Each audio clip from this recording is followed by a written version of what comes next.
Today on Clearing the Clutter Inside and Out, we're talking about decluttering your car. Is your car a rolling trash can on wheels? Can you easily find what you need in your car? Are you losing gas mileage because your car is so loaded down with stuff you aren't using? Learn how to clear some physical clutter as we begin our month focusing on 10-minute decluttering tips.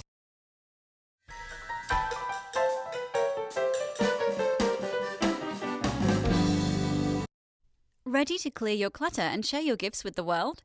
Every Tuesday at 1 p.m., join award-winning professional organizer, author, and certified life coach Julie Coraccio on clearing the clutter inside and out, as she teaches you how to navigate the waters to declutter your life.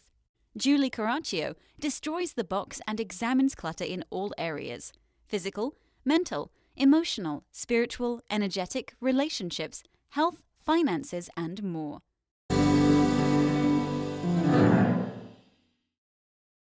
Hey everyone, I have made a change, not really a change, to the podcast, kind of a deletion. If you have been listening to the podcast for a while, you'll know that since I started the 1st July, I do 10-minute decluttering tips. And you're like, hold up, what? It's June. What's going on? Prior to doing the podcast, I did a weekly international internet TV show where I'd go to a studio to record. It was called Reawaken Your Brilliance. I love that name so much that I adopted it for my business. My business had been healing through organization, and I changed it to Reawaken Your Brilliance, which is a big pain in the butt to do. However, this just felt so right for the business. So anyway, I had done that and over 3 years and was really burned out. I'd drive to a studio and it's a lot. I felt really moved to do the podcast, and it's a little bit easier in the sense that I can pre-record because I film this, I write it, I have to write, film, edit, get it uploaded, blah, blah, blah, blah, blah. So you need some lead time on that. Since beginning the podcast in September 2014, I should have probably thought this out a little bit, but I'm going to take a break. I have decided that I'm going to take 2 breaks in the year, and the first one is coming up. I'm going to take 6 weeks off and be back mid-August. I believe it's August 21st. I'll do a reminder on the last episode for this month. I'm also going to take off around the holidays 6 weeks. I love this podcast. I'm happy to do it. It's my way of giving back to the community, but I need to make sure I don't get burned out. And we're going on almost 4 years this September. So I've made it almost 4 years without a break, and it's a weekly podcast plus a bonus. It's just a lot of work. Also, because I believe and tell my clients, you know what, you need breaks. You need to have fun. You need to have joy in your life. So if you want, take the 6 weeks off with me. If you want to keep going, you're going to have plenty of the archives to listen to. By the end of June, I will have had 250 episodes. You can download them again. You can watch them on YouTube. And actually, I'm going to encourage you, depending on where you are, to listen or watch again. That's the great thing about YouTube. Watch it anytime. Podcast, download it anytime. I read almost every year the book Eat, Pray, Love by Elizabeth Gilbert. Love that book. It really resonates with me. And I kind of laugh because every time I read it, there's something new that I notice about the book. Oh my gosh, how could I have not gotten that when I've read it so many times? And that's kind of how I feel about the podcast. You might not have been ready to hear something. You might be more open now. You might not have been right timing for you to hear something. And so I'm going to encourage you during this break to go ahead and listen or watch what you need to, or take a break. As we're not going to have July podcast this year, I'm bumping up the 10-minute decluttering tips. The purpose for this is to have short, focused things that you can accomplish in 10 minutes. One of the things I tell my clients all the time who say to me, I don't organize, I don't know how to clear clutter. And I say, yeah, you do. We just need to build up your muscles a little bit. If you're new or you're struggling, or even if you're an old hand at decluttering, these are just going to get you some tips to get you going and get those muscles moving. Today's episode was inspired because I found a Diet Coke bottle under the front of my car seat. Now, if you've been listening, you know I gave up soda January 1st. So it's apparently been a while. And sometimes when I would go to see clients, I'd grab a Diet Coke, especially if I had to travel a bit. Or I don't know, maybe it's from going to the beach last year. Who knows? It's one of those times when the bottle gets stuck in underneath one of the seats. Anyway, who knows how long it had been there. And I'm like, okay, Julie, it is time to clear and declutter your car. Now, for me, the truth is I can declutter my car in about 10 minutes. I don't have a lot. It's just me that drives it. Sometimes Tony does. I have emergency stuff in the back. I have all my reusable bags together. So it really just needs a vacuum and going under the seats and finding things. So for me, I can do this in 10 minutes, and you might not be able to. With summer coming up, I think it is a great time to go ahead and clear your clutter out of your car. And when you feel good when you clean out your car, I think anytime you do decluttering, you feel good. We just decluttered our pantry and it felt like, wow, we had this huge weight lifted. If you do a lot of traveling, you're probably going to want to do this on a more regular basis, but you'll feel really good once it's done. So let's talk about decluttering your car. Summer's here and you may have trips coming up, so it's a great time to get your car in shape. Oftentimes, when we're decluttering and getting organized, we overlook the car. We throw trash on the ground and it's an afterthought. If your car isn't too bad, you can definitely get this done in 10 minutes. If you have a lot of junk, it might take you longer. So break it into little 10-minute increments. For example, do the trunk. Do the front driver's seat or the front of the car, the middle of the car. Most of those, for most of us, are going to be able to be chunked down into 10-minute jobs. And if that's the case, then do 10 minutes every day this week. And then at the end of the week, you have a clean, decluttered, and organized car. I found this fact very interesting. An extra 100 pounds in your vehicle could reduce your miles per gallon by about 1%. The reduction is based on the percentage of extra weight relative to the vehicle's weight and affects smaller vehicles more than large ones. I didn't take the time to figure out what you'd be saving, but in my philosophy, it all adds up. You're saving money, you have to purchase less gas, and it's better for the environment. So that might be a motivating factor for some of you, because the reality is you might have 100 pounds plus in the back of your car or throughout your car.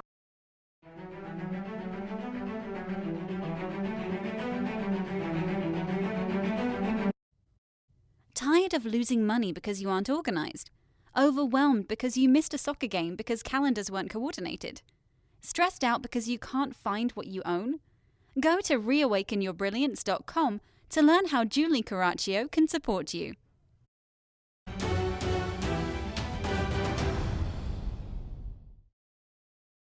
How to declutter your car. I'm going to suggest that you first pull your car out of the garage. This will make it a lot easier. You'll have some space, you'll have some room.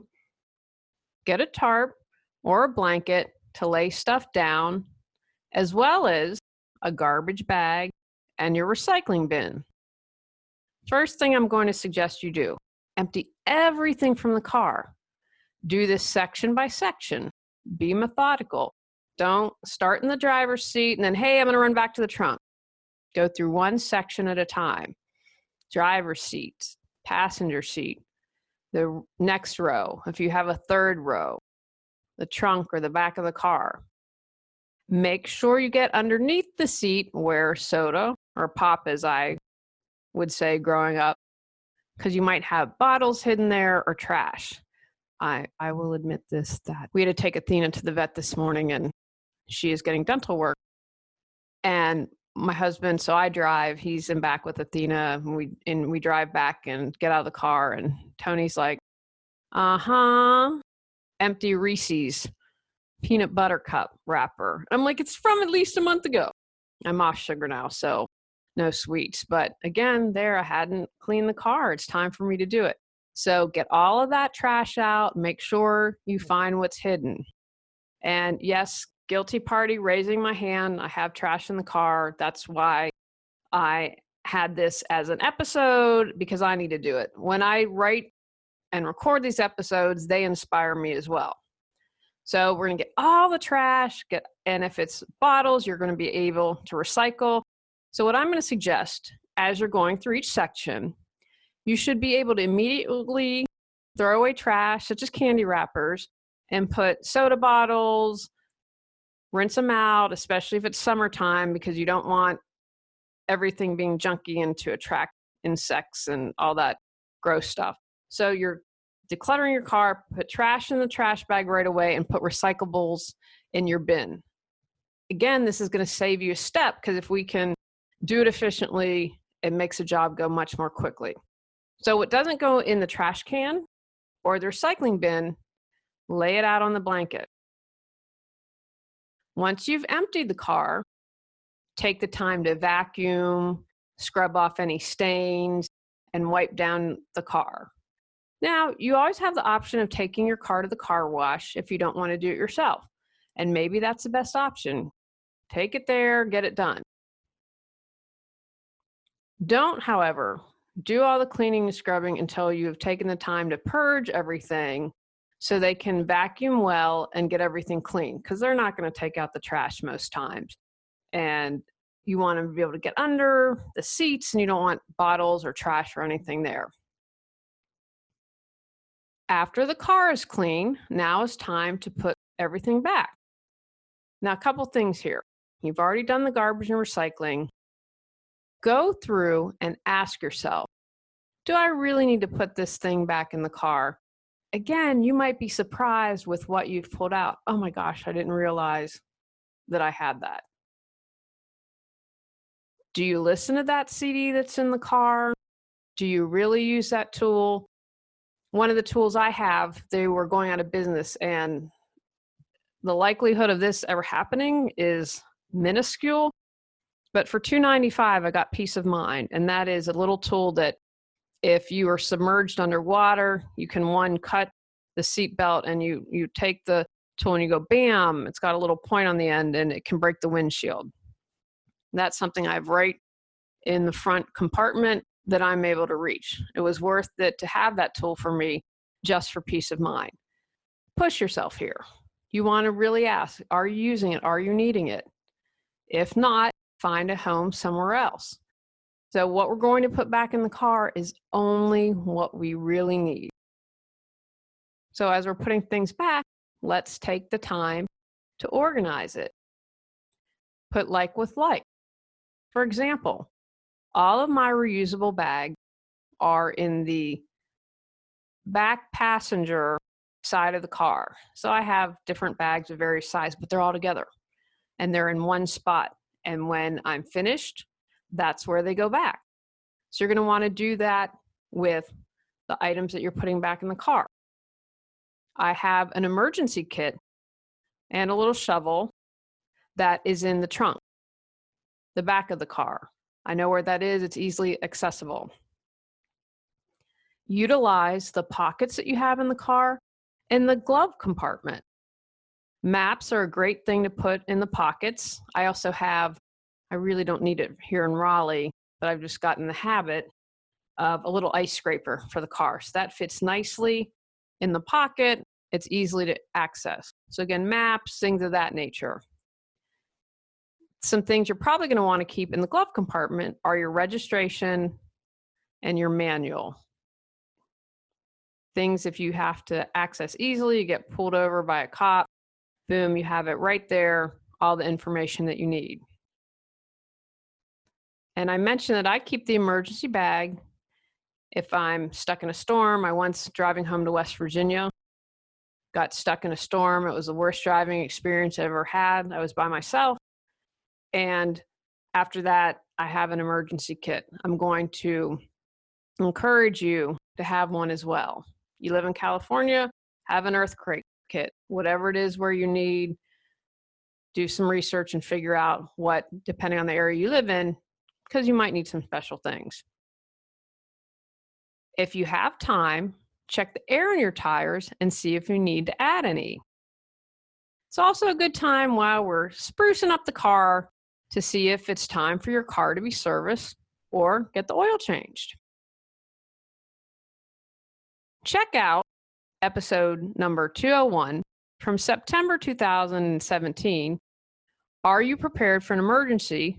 For tips if you choose to have an emergency pack in your car. Take actions. Pull the car out of the garage. Remove everything from the car. Throw trash away. Recycle recyclables. Sift through all of your items and put back only what you truly need. Organize all the items that are left. Remember, like with like. Purchase anything that might help you organize the car, such as an over-the-seat organizer or a bin in the back of the car. Consider creating an emergency kit. On our next episode, we're talking about whose voice is that? Go out, clear the clutter to create the life you choose, deserve, and desire. Ready to live a more joyful and fulfilling life? Sign up for our newsletter at reawakenyourbrilliance.com and receive a free copy of 10 Steps to Clearing Clutter Inside and Out. If you enjoyed today's episode, please rate and review Clearing the Clutter Inside and Out. See you next Tuesday at 1 p.m.